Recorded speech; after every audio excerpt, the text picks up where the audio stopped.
when you're talking about the history of Filipinos coming to California, coming to the Bay, you have to bring up Vallejo, because the history the Filipinos have in the city of Vallejo, that set the framework for all the waves of Filipinos to come to California, the Bay Area specifically. It did. Whether you're talking about the business that they owned, or the boarding house that they opened up, to the business, the community centers, whether you're talking about that first Filipino infantry battalion that they had in San Luis Obispo, a lot of the soldiers in that battalion are the ones that followed that came from Vallejo, were Filipino men from Vallejo.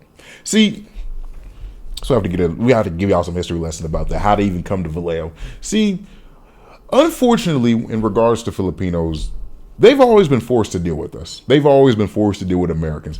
Even when you talk about the Spanish-American War, when at that time Spain still had control of the Philippines, when they got their asses kicked and left, we took over those territories. We took over the islands of the Philippines. And then a war ensued between us and the Philippines. They lost, and so we kept control of their territory up until 1946. I'm going somewhere with this. So when you bring up the Vallejo, when you bring up the V, you got to bring up Vallejo in the history, because at that time where the Philippines was still under our control, we used to get a lot of laborers to come from there and work on our shipyards.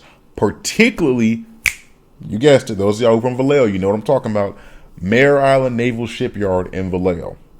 A plethora of damn near all of them, the majority of the laborers that were at that shipyard from the 1920s up into the 1940s were either Filipino men, laborers from the Philippines, or a lot of black men from the South.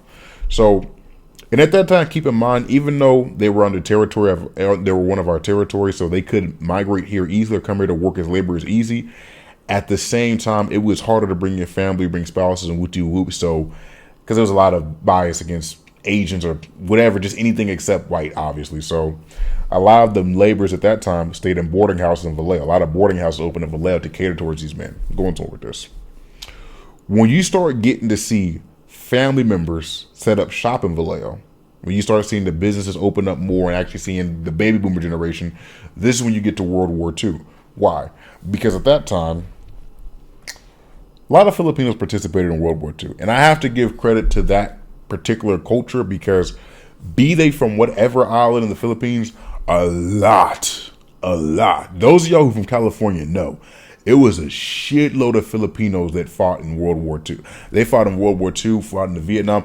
Filipinos have always really, I'm gonna say patriotically, have always really supported the United States, even after our fucked up history with them in terms of Spain, etc., etc. So you have to give them the credit.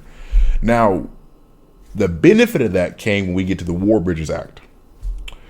The War Bridges Act took place right around the time that Philippines developed their independence and the Philippines was freed from us.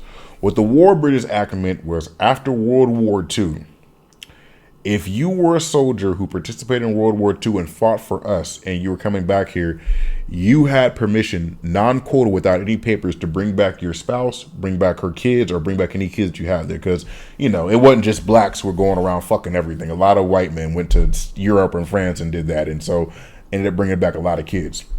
Filipinos did that too and brought back a lot. That's when you start getting to the waves of Filipino families coming to Vallejo. That's where you start getting to the development of certain neighborhoods where, at that time, because at that time back in the 1940s and 50s, the majority of Filipinos in Vallejo lived in downtown Vallejo, and a lot in South Vallejo too, oddly. But this is when you start getting to see the waves of them develop. This is when you start seeing the actual Filipino communities develop there. This is when you start seeing them unite to politics. And I'm bringing all this up because